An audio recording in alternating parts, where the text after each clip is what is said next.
Hi there. Hi, Alex. How are you doing today? I'm doing great. How are you doing? Very well, thank you.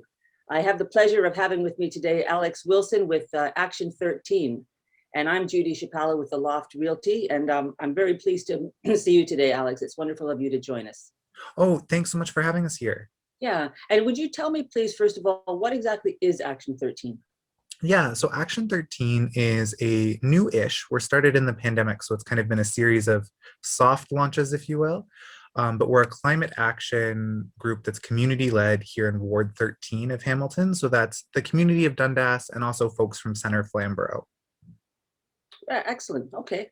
And what led you to, you co-founded the group, is that correct? Yeah, so I want to say maybe end of 2019, Environment Hamilton, which is an environmental watchdog here in the city of Hamilton, was hosting a webinar town hall meeting where they were talking with folks all over the city about what was the state of the city's progress since declaring a climate emergency. And their report back wasn't very optimistic. It seemed that staff were being pulled off because of the pandemic from the project. It wasn't necessarily clear when we were going to start seeing action plans. Everything was up in air because of COVID, um, despite the fact that this was also an emergency situation that we were facing. So what they were suggesting to people who were concerned in the community was to really get acting at the local level, start taking on projects, start building capacity locally around the need and the importance of climate action. So what I did was I just posted in the chat and I said, oh, is anyone else from Dundas here? Because that's where I'm living right now. And Zoe responded, and Zoe's been a long time environmentalist, has worked for conservation authorities, has been active in restoration projects in Hamilton, is kind of ecological science background. And so we met just through that Zoom chat just by saying, oh, is anyone my neighbor here? And I think that's how a lot of great projects start, is just talking to your neighbors, whether virtually or in the before. And now what we're doing again, we're just knocking on a door and having that conversation. And so we hosted some Zoom roundtables. We just posted them in local Facebook groups saying, does anyone want to talk about what climate action looks like, how they're feeling about the state of climate action in the city, and come to a virtual kitchen table conversation. And so about, I want to say 90 folks came to 3 sessions. So they popped into one of them and we had some conversations about what were people's priorities, what were their concerns. And from that kind of Action 13 emerged. And we've stayed in touch with those 90 folks, but we've also met a lot of folks through, hosting meetings, taking some action. And that's kind of who Action 13 is right now, and how we got started. Well, I like the name Action 13, as opposed to Mhm. let's talk about it 13, hey? Yeah. So what exactly is the goal? Yeah. So I think the goal for us is really seeing our city and seeing all of our levels of government, but particularly with our local focus, like start taking action on this crisis. We've got to the point, talk about it 13, like we've acknowledged that there is a climate emergency, that we need to be taking action. And we've just seen from the pandemic what an emergency, like what a real emergency response looks like. It's something people who have lived much longer than I have remember when governments took emergency responses through various kind of important moments in history. And we saw that now, and my generation saw that, and we all saw that with the pandemic. So I think that's part of the goal, is seeing that level of kind of response to what the science is saying, that we are in a climate emergency. We need to take dramatic action that involves looking at carbon emissions, that involves looking at biosphere and ecology, kind of protecting our biodiversity. But we're not, you turn on the 6 o'clock news, there's not a segment talking about, oh, and here's what the city did today, or, here's the trees we planted or the hectares of wetland we restored. But we do get case counts and things like that. Yeah. That's awesome. It's literally at the grassroots level with what you're doing, isn't it? Mm-hmm. And what can individuals do and how can they get involved in your group? Yeah. So, it's community led. And I think that's what's the real magic of it. So me and Zoe really act as facilitators. Like we'll post some Zoom sessions, we'll host some meetings, we'll do kind of some like, you need a place to put documents for project planning. So some of that admin work, but everything that's happening, whether that be the seed library project that we got funding from a city grant to do. So we've put some seed library boxes up in Dundas and folks are posting and kind of sharing seeds, to the just food plots that folks are planting on kind of gardens across the city and kind of creating new little pop-up pollinator gardens and pop-up food gardens. Like there's a lot of work going on. Another kind of group of folks has started talking about what a zero waste city could look like and how other cities across the world have, declared part of their climate response is going to be addressing waste. And then of course we're working with the Stop Sprawl folks as well, and really like a local component of that campaign. So all folks do is they just reach out and say, I'm interested, either with an idea that they're passionate about and they maybe have a project that they were just looking to connect with people. They were going, oh, our community would be better if, or we need to be doing this. So people have been bringing those projects forward, and that's kind of the work we've started doing. Or if folks are looking to plug in with kind of some of those initiatives I mentioned earlier, those are some great ways. So, we can be reached. We send out a bi-weekly newsletter where we kind of detail what's coming up. But we also have some fledgling social media, and we're at 13 for action. So the number 13 FOR action. And we're working on getting a website up and running. So this has all been kind of like volunteer time during the pandemic. I'd say Action 13 still very new in the community. We've been featured in the Dundas Star a few times for some of the work we're doing around the Green Block in Dundas. As I said, like we have dozens of projects on the go already, despite being so new. And now we have to almost catch up with a website and social media and some of that stuff. Yeah, you have to stay organized, don't you? Mm-hmm. For sure. Now you're young. When did you first become interested or recognize the need to do something about climate change?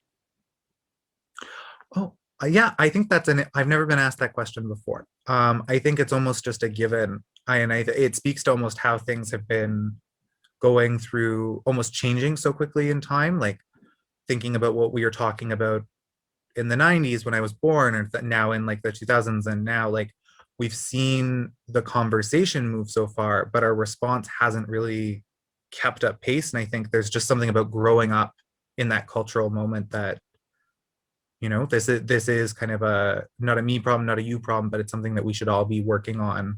And again, I think like the pandemic really clarified and opened people's eyes to what working together on a problem looks like. I think like to those first few months, the number of kind of food share programs that were happening, like the community caregiving responses, like we were all looking out for each other, and taking action for each other together.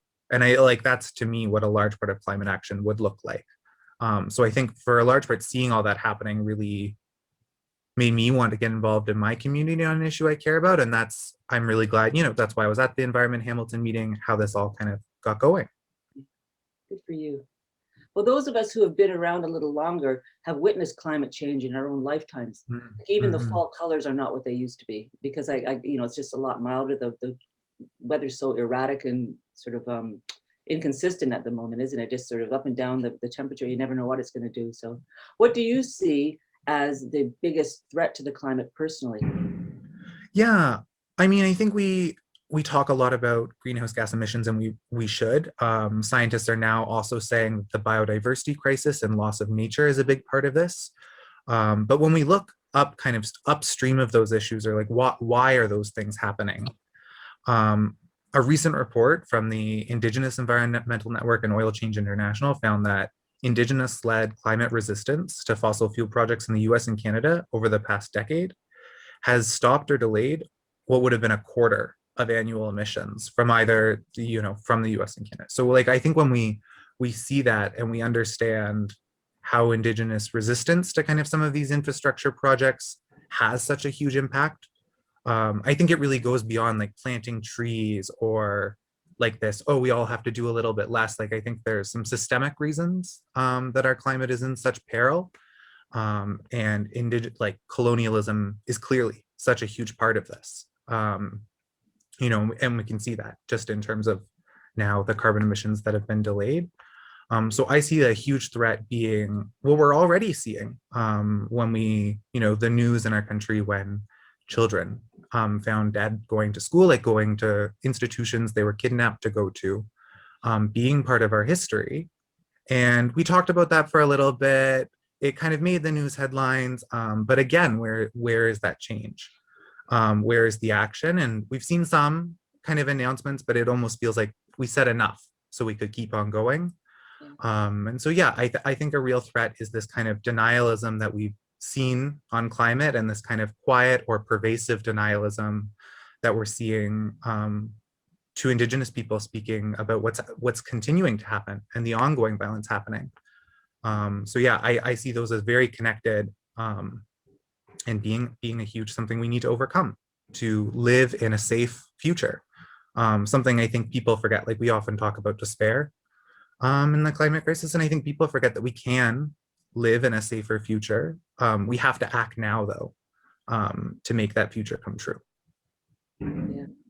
Good for you. You certainly got a lot of passion about the topic, I can tell. Mhm. It must be, as you say, it's frustrating working or dealing or knowing about people such as politicians who do have a lot of clout behind them that didn't deny it. I mean, you hear about it all the time in the States, don't you? Mhm. Especially, but I assume the same thing happens here, obviously. There's Well, and certain, yeah, we always compare ourselves to the States, but we always have our way of, the Canadian way of doing denialism. So it may not be as blunt or as kind of almost like rude, but there's a almost like a polite way to do it. yeah, yeah, you still get a lot of pushback from some people. Do you Mhm. actually come into contact and talk to people who are so-called, climate change deniers, or do you not have much contact with people like that? Yeah, I'm sure folks, like I've been at a few community roundtables, and people definitely have diverse opinions on, what's going on. And some of those are very grounded in science, but I think like the Overton window has moved so much, even how people who are hesitant or trying to move maybe like the conversation in a different direction, like even their language has adapted to, no, I understand it's happening. It's just, I don't think I'm a big part of it. It's almost this new climate denial, or Yeah. we're talking about doing something about it, but we're not actually doing something about it, or we're just looking around the edges because we don't want to confront the some of the big causes or the systemic kind of causes. There's so much that is out of your control, isn't there? I mean, so much out of your hands that it's got to be, like you say, despair can possibly come into it at times, and certainly frustration at the little that you can do, and yet there's so much that we can as individuals do to help. Is that correct? Yeah, and I think a big part of that is realizing that we maybe feel powerless alone, but when we come together in community, like we have elections coming up at the provincial and at the municipal level, we just had a federal election. I think a big part of Action 13 and the reason we're gathering is because we know all of us have to skill up. Like our government institutions have to be better than they have been. Like we need to be talking about what does building better government that can confront the climate crisis actually look a bit like, but what does it look like to build better communities, more democratic communities? So I'm really excited about some of the work that we have going on, and it's fledgling, like it's small. But the challenge of this next decade is how do we take these small things and scale them up? So, we've just started some food sharing programs where folks from community gardens in Dundas are partnering with the Equity Network, which is another new group in Dundas that's been focusing on anti-racism in our schools and what's been going on with our school board trustees, and just the frequent reports of anti-Black racism in our schools. And so they've been a part of this. Community gardens have been a part of this, and Action 13's been able to play a bit of a coordinating role. And we've been getting food to folks in need in our community through local service providers. And like, that's what this project looks like today. What does that look like after we've been doing it for 10 years? And so I think small to scale and understanding that, taking democratic action as well, like getting engaged in your community. It doesn't just have to be about turning off the lights in your household, talking to your neighbor and doing something together. We don't have to feel so powerless. Mhm. I was talking to, of course, Deborah Boyd and Jimmy Pierce Mhm. about permaculture, and that's something that we can do at a very individual level, for Mm. sure. But I think, yeah, it's something you can do at an individual level. But I think Deborah's done a great job of bringing people on, like at the Carnegie Gallery tour where they went to gardens across the Yes. city. Her garden was featured, and something like over 200 people came through, not just from Dundas, but from like adjacent cities. One person was even visiting her daughter from the UK, so okay, like this was a thing they wanted to do together while here. And it was just Deborah, of course, being her, brought like Green Venture, the Hamilton Conservation Authority, Action 13, like all of these groups together to really, even though it was a small local project on her property, um, yeah, it was nice to invite people in and get them inspired about maybe they can do it on their lawn or at their home, but they don't have to do it alone. There's folks like Deborah, the Community Permaculture Lab, Action 13, that can provide some support. And that's what I think is really, we felt so isolated as of late. So to be able to reach back out into community and say, I'm here for you if you want to do something cool. Yeah, I guess the pandemic has really caused people to have some time to sort of reflect on what's important to them, hasn't it? Mm-hmm. So what else can you tell me about Action 13? Like who's involved? How big is your group now then?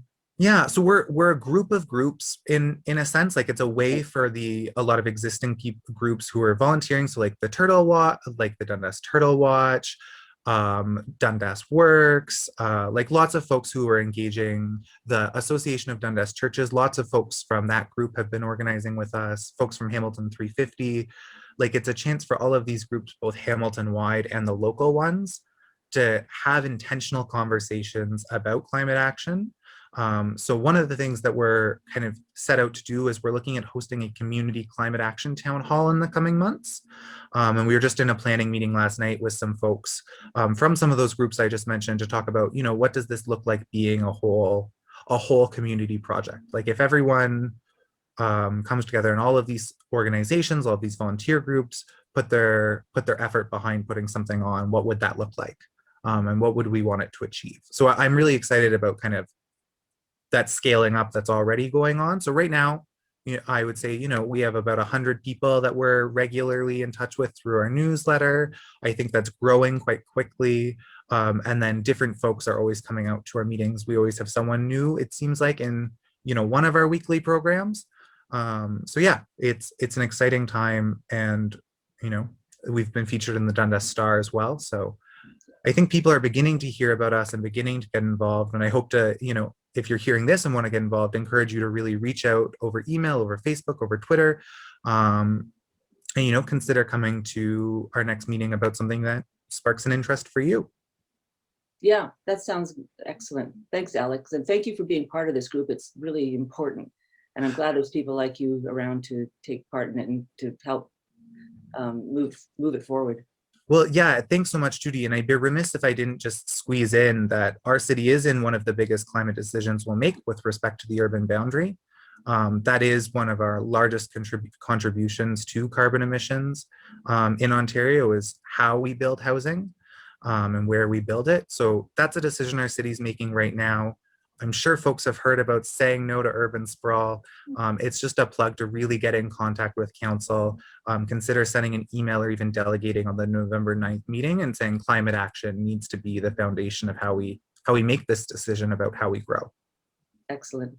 Yeah. Good stuff, Alex. Thank you so much for doing this and taking part in this interview this morning. It's really useful information, and I'm hoping that there's people that will get in touch with you after this, but even still, at least we're out there informing people of the good work that you're doing. So thank you. I think we're all doing our best. Like we're a group of volunteers. You're doing this out of volunteer time, but I think that's where the best things happen, is when people give a little bit of extra time to come together, share some information. Yeah, I think a lot of the really good work is done through volunteer participation, isn't it? It just is. People find what they're passionate about and do it. But one of the things I'm really excited about that Action 13 is putting on is the November 6th from 9:30 to 11:30 in the Dundas Driving Park. We're having a mini climate fest. So we're launching the Dundas Seed Library that's going to be there, and tons of Action 13 kind of working groups or hubs are putting on little engagement projects, from things like zero waste to conservation to about pollinator plants. Like there's really almost like a little piece of information or a little game for everyone. That's great. So that's Saturday, November the 6th. Yeah. Saturday, November 6th in the morning. So from 9:30 to 11:30. Wonderful. At the Dundas Driving Park. Yeah. Okay, excellent. Thanks, Alex. That's great. Thanks so much, Judy. Okay.